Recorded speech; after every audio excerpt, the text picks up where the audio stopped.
La Ligue 2 était à sa troisième journée le week-end dernier. A noter que c'est pas terminé. Demain, sur la 3, deux autres affiches restent pour boucler cette troisième journée avec des fortunes diverses pour les clubs.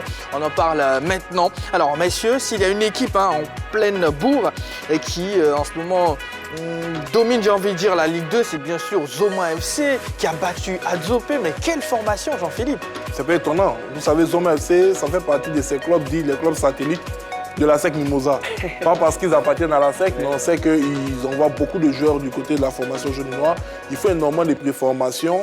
Et c'est un club qui quand même nous étonne parce qu'on a l'impression que ce club, je le dis pour ne pas que mes soient mal interprétés, qu'on dise que peut-être j'ai manqué de respect au président du club.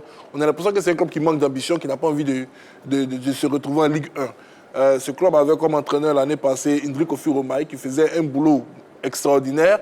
Et il est venu tout simplement être pioché par l'AFAD en pleine saison pour aller sauver nos amis du plateau.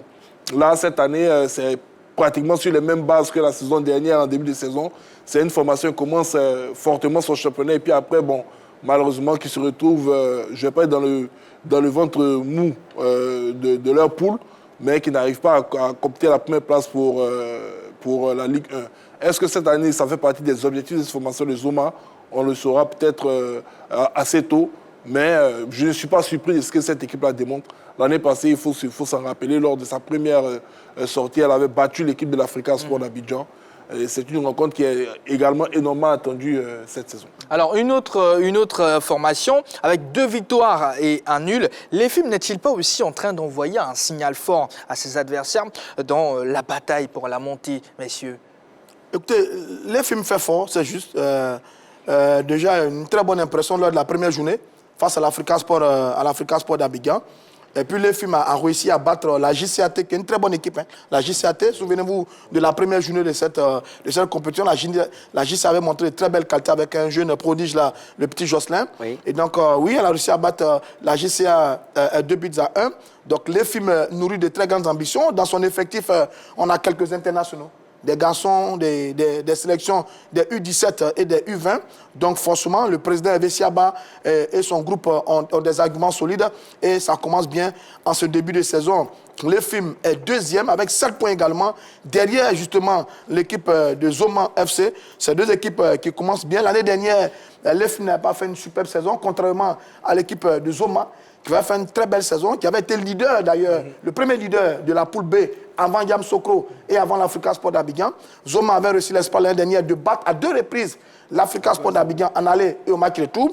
Je pense que le véritable adversaire de l'Africa cette saison dans sa poule, ce sera l'équipe de Zoma. C'est un client sérieux à la montée cette année. Zoma a 7 points. Et pareil pour l'équipe de l'EFIM qui a également 7 points. Donc c'est 2 équipes qui commencent très bien. Maintenant, on n'est qu'en début de compétition. On attend de voir la suite des événements. Mais en tout cas, pour l'instant, félicitations à l'EFIM et à Zoma qui font un très bon début de saison. D'accord. Eh bien, notre équipe de reportage a eu quelques réactions d'après-match au complexe sportif de Yopougon. Suivons ensemble. On a commencé difficilement. Vous savez, il y a des matchs où la pression au niveau des joueurs, mais il a fallu qu'on leur parle un peu. Vous avez vu la deuxième phase de jeu, les enfants ils ont employé le football de l'EFIM. C'est-à-dire que jouer dans les pieds, chercher à trouver les intervalles pour chercher à marquer. Mais je pense que c'est une belle victoire. Il faut la dédier à Dieu d'abord et après à la dédier au président Siaba, vraiment pour lui dire merci pour tout ce qu'il fait pour l'équipe. Ce qui n'a pas marché, comme je l'ai dit, c'est ne pas respecter les consignes données dès l'entame des jeux. Continuer à être beaucoup plus de la densité dans le milieu de terrain et ça nous a fait un peu un défaut. C'est déjà oublié, on se projette déjà vers le prochain match et on va se préparer dans la sérénité et puis amener les joueurs à être constants, amener les joueurs à se concentrer beaucoup plus sur un système, la tactique mise en place du début jusqu'à la fin.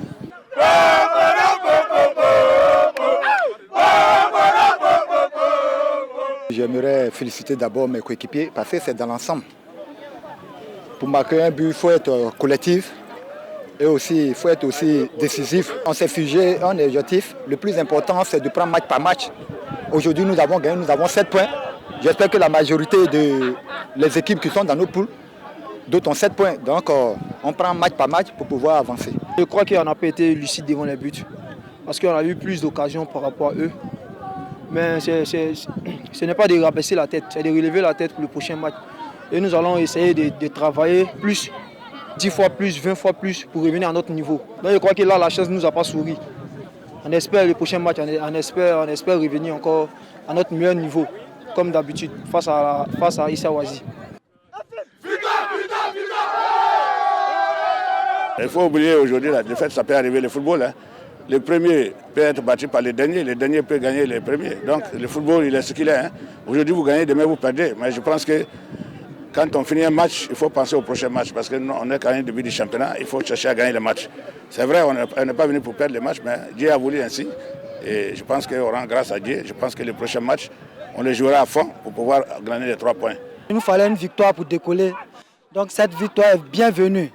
Voilà, on va commencer à travailler encore pour aborder le reste de la compétition. Le match était élevé, très engagé, mais nous avons sauté avec une défaite. Mais malheureusement, ça n'a pas marché. On va se mettre en course pour attaquer la 4e journée. Je pense qu'après 3 matchs, nous retenons qu'aujourd'hui nous faisons une victoire sur Issa Wazi, un concurrent direct, parce qu'au-delà des 2 premiers matchs, nous avons 0 points comme Issa Wazi. Il fallait remonter la tête, il fallait relever la tête. Les consignes données pour les joueurs, c'était gagner le match, quelle que soit la manière. Et je pense que les 2 premiers matchs, on a essayé de poser le but, de jouer. Mais le 3e match, on a fait un jeu direct. Et on a eu raison de faire le jeu direct parce que là, c'était au combat physique que nous sommes arrivés. Je pense que le championnat ne fait que commencer. Nous sommes qu'à la 3e journée. On fera l'effort de retrouver le peloton de tête. Et puis, c'est maintenant que la compétition commence. Dieu nous donnera les moyens et l'intelligence de la salle de faire toujours de bons choix afin d'avoir des résultats positifs. Allez, à l'instant, la réaction de quelques acteurs de la Ligue 2 qui se prononçaient sur la 3e journée, on va dire le début du championnat tout simplement. Balo, il y a également Agir qui vient d'obtenir sa première victoire aux dépens d'Issa Wazi. Oui, je pense que ce n'est que justice. Hein. Sur le match que j'ai eu à commenter face à la JCAT, il y avait du potentiel. C'est une équipe qui mettait beaucoup de rigueur physique en milieu de terrain, ce que j'ai pu observer. Une équipe aussi défensivement qui était assez correcte, mais le problème, c'était qu'elle avait du mal à exploiter ses talents offensifs, à exploiter tout le potentiel offensif, parce qu'elle est tombée sur une équipe de la JCAT techniquement, que j'ai jugé au-dessus, qui arrivait à garder le ballon, qui arrivait à asseoir cette technique-là sur cette équipe de l'Agir. Donc je pense que cette fois-ci, elle a eu les moyens, hein, d'après ce que le coach a dit, les moyens de poser un jeu direct, de pouvoir mieux s'exprimer offensivement, et ça a payé. Sinon, c'est une équipe qui avait du potentiel, qui avait un minimum de fond de jeu, qui ne demandait qu'à exploiter, qui ne demandait qu'à être exploité, et ça a été fait. Allez, alors la formation de Ginette Ross n'est-elle pas en train de griller ses cartes dans la perspective, voilà, j'y arrive, de la montée? Bon, écoutez, Issa Wazi, c'est bien ça, 13e avec 0 points. Attention à cette formation qui est descendue en Ligue 2 depuis quelques années, qui l'année dernière n'a pas pu jouer un peu, je dis un rôle à minima dans la compétition. Cette année encore, l'équipe semble un peu en difficulté. Bon, maintenant, comme on le dit, c'est le début de la compétition. On espère qu'Issia, comme chacune de ces équipes, va trouver des ressources pour revenir. Parce qu'il faut savoir qu'au niveau de la Ligue 2, ça va très vite. Hein. Vous gagnez 2 matchs, tout de suite, vous trouvez une très belle position. Pour l'instant, ça se passe très, très mal. Bon, maintenant, on va demander à la présidente Ginette Ross, que je voulais saluer au passage, de secouer un peu ces garçons, de mettre un peu d'ordre dans tout ça. Parce qu'Issia Wazi, quand même, il y a quelques années, était l'une des belles équipes du football ivoirien qui a même participé à une compétition africaine. C'est un peu dommage de la retrouver aujourd'hui au niveau de la Ligue 2. Maintenant, et en difficulté. Bon, maintenant, c'est le début de la compétition. Je pense que cette équipe-là connaît bien cette Ligue 2. Elle va trouver les ressources pour revenir. Mais en tout cas, pour l'instant, le début de saison n'est pas très, très bon du côté d'Issa Wazi. Président? Je pense que pour l'instant, c'est le début. Il y a des équipes qui commencent timidement et qui après se réveillent. Et chaque staff a le temps d'observer, de réorganiser son travail. Et je pense que d'ici la 5e journée, on va voir les choses se dessiner. Alors déjà, certes, ça vient de commencer, mais vous, président, en tant que coach, entraîneur, comment vous jugez le niveau de cette Ligue 2-là? Moi, je le dis toujours, le niveau de la Ligue 2 en Côte d'Ivoire est très élevé. Elle est même très proche de la Ligue 1. Malheureusement, ce n'est pas les mêmes moyens, mais je pense que nous avons au niveau de la Ligue 2 de très bons entraîneurs et de très bons joueurs. D'accord, merci beaucoup. Donc voilà ce qu'on pouvait dire sur cette Ligue 2. Balo, rapidement, le programme pour demain, les 2 derniers matchs à jouer pour boucler la 3e journée de la Ligue 2. Oui, FC Mouna contre Tabo à 14h30 et l'Africa Sport face à l'US Benjerville à 18h.